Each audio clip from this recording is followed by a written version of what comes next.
aartehan lumabas. Speed dating is for desperate people. Yung mahirap yung to convince people, lalo na men, to attend the event. Kasi yung girls, they're looking for something romantic, yung the works. Pero yung guys, kasi parang iba yung hinahanap nila. Iba raw ang pakay ni Alan, isang baguhan sa larangan ng pagdidate. By choice and by chance. Never dated before. Siyempre, sa dating may mga risk din, mga ganun.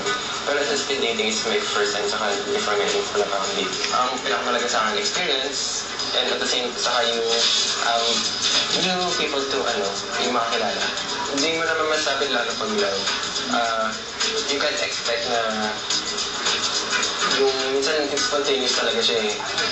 One of the misconceptions also is they feel like they're being pimped out. Kasi people are judging you people are scoring you. If you're like harap-harapan, diba? Hindi ko tapay. Rate card, 1 to 10. 5 lang to, diba? Parang syempre feel bad naman sila pagkatapos. So they don't wanna be put in that position.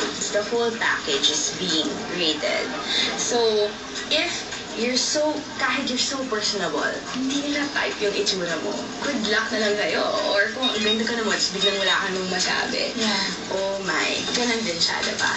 Para sa mga hindi handa makipag one-on-one sa kadate, may bagong gimmick din na naisip sila Candy. We did a new twist.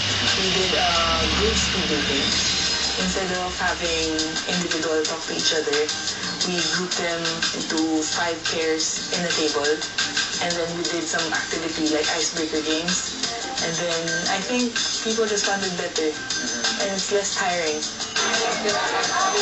If you're the type of person that you still want to practice those traditional ways of being wooed or courtship, speed dating is not for you. But if you're that type of person that parang you believe in like networking and just like meeting that special someone out, if it clicks, then tara, let's hang out, let's go out. We're just expecting our participants to have a good time and hopefully may makita silang Miss or Mr. Right for them. I think it's a good way for you to try just to get to know people. That's one. Okay, so just to expand your network. But people sometimes don't go naman just to get on a date.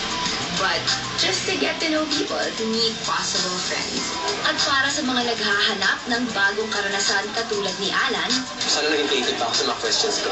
Kasi usually, pag sa lalaki, yung guys ang nagtatanong dyan ng girls. Medyo tuloy pa ako ngayon. Yes. The experience was fun. Nakakapagod pero masaya.